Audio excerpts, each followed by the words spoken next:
তাদের মুক্তিযুদ্ধের খাতাও তাদের নাম নেই। তারা ছিলেন ভুয়া মুক্তিযোদ্ধা, বাংলায় যাদেরকে বলে ভুয়া। টাকা দিয়ে যারা মুক্তিযোদ্ধা হয়েছেন, সরকারের ভাতা খাওয়ার জন্য যারা মুক্তিযোদ্ধা হয়েছেন, তাদের অধিকাংশরাই আজকে এই তৎকালীন এই 16টি বছর এই হল রুম দখল করে থাকতেন।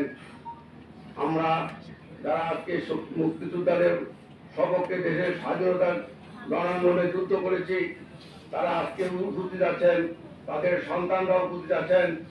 আজকে ভোলা প্রসঙ্গে আমি সারা বাংলাদেশের কথা না বলে শুধু ভোলার কথাই বলি যে 30 লক্ষ নয়, লক্ষ নিয়ে অনেক মতবাদ আছে। আমি বলবো লক্ষ লক্ষ লোকের রক্তের বিনিময়ে অর্জিত বাংলাদেশ।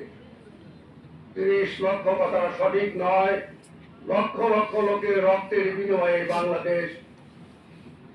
3 লক্ষ লোকের দেশ ত্যাগের বিনিময়ে বাংলাদেশ, 1 লক্ষ মা বোনের ত্যাগের বিনিময়ে বাংলাদেশ অর্জিত হয়েছে। সেদিন আমাদের শহীদ প্রেসিডেন্ট জিয়াউর রহমানের ডাকে আমরা সাড়া দিয়ে যুদ্ধে অবতীর্ণ হয়েছিলাম সেই কালুরঘাট বেতার কেন্দ্র থেকে।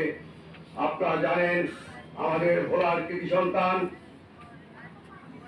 মরহুম মোশাররফ হোসেন সাধারণ সাহেবের নেতৃত্বে সেদিন আমাদেরকে নেতৃত্ব দিয়েছিলেন আমাদেরকে যুদ্ধে যাওয়ার জন্য। আমরা ড্যামি রাইফেল নিয়ে এই ভোলা শহরের চন্দ্রাবাদ থেকে শুরু করে আলীনগর পর্যন্ত বিভিন্ন এলাকায় আমরা সদরঘাটেও মহড়া করেছি, মার্চ করেছি, আমরা ট্রেনিং দিয়েছি। আজকের জেলখানেও আমরা ট্রেনিং দিয়েছিলাম। তৎকালীন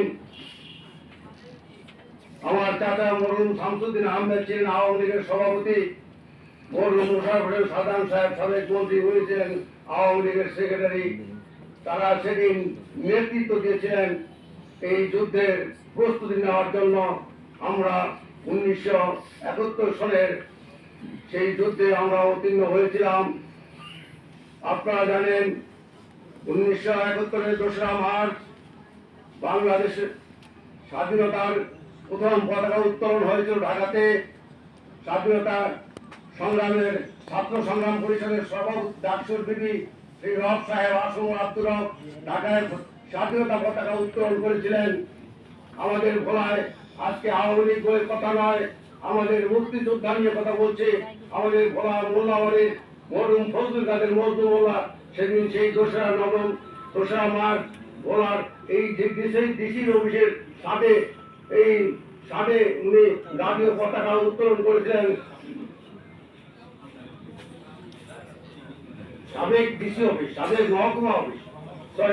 মহকুমা অফিসে এই কালেক্টরের ভবনের সাথে এই ফজলুল কাদের মজনু মোল্লা একজন মুক্তিযোদ্ধা হিসাবে, একজন ছাত্র নেতা হিসাবে সেদিন সে এই স্বাধীনতার পতাকা উত্তোলন করেছিলেন।